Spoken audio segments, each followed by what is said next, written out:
Hello everyone, সবাই কেমন আছেন? আশা করি সবাই ভালো আছেন। সবাইকে জানাই ঈদ মোবারক। ঈদের অনেক দিন চলে গিয়েছে, তারপরও আমি আপনাদের ঈদ মোবারক জানাচ্ছি। আর ঈদের ভিতরে তো ঘোরাঘুরি, চটপটি খাওয়া আর ঈদের ভিতরে যখন তালতলা মার্কেটে এইভাবে সাজানো হয় টেবিল দিয়ে, তখন একদম ছোটোবেলার কথা মনে পড়ে। ছোটোবেলায় একদমই আমি যখন সালামি পেতাম, দূরে এখানে চলে যেতাম যে হলো চটপটি খাবো, চটপটি খাবো।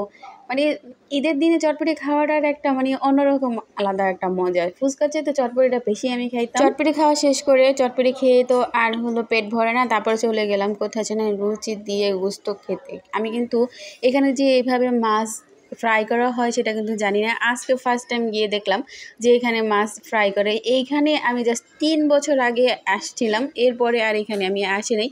তালতলা মার্কেট আসা হয় কিন্তু এটার ভিতরে আর ঢোকা হয় না, এই জন্য আমি জানি না, এখান থেকে খাই না। তো আজকে একটু খেতে আসলাম, দেখি তারপরে বললাম যে লুচি আর চিকেন ফ্রাইটাই খাবো, আর অন্য কিছু খাবো না। তারপরে কি করলাম, একটু বসে বসে দেখতেছিলাম। ভাই রে ভাই, যে গরম এখানে, এই জন্য একটু পর পর আমার মুখটা ঘেমে যাচ্ছে, এই জন্য বারে বারে আমি টিস্যুতে মুখ মুছতেছি আর এরকম মনে করেন ঘামতেছি। এত গরমের ভিতরে থেকেও ভালো নিজের পছন্দের একটা খাবার খাবো, সেটাই তো বড় কথা, বলেন তো। অবশেষে আমাদের খাবারটা চলে এসেছে। আজকের খাবারটা কিন্তু অনেক ভালো ছিল। গরমের ভিতরে বসে বসে লুচি দিয়ে, আর এই খাবারটার নামটা তো আপনারা সবাই জানেন।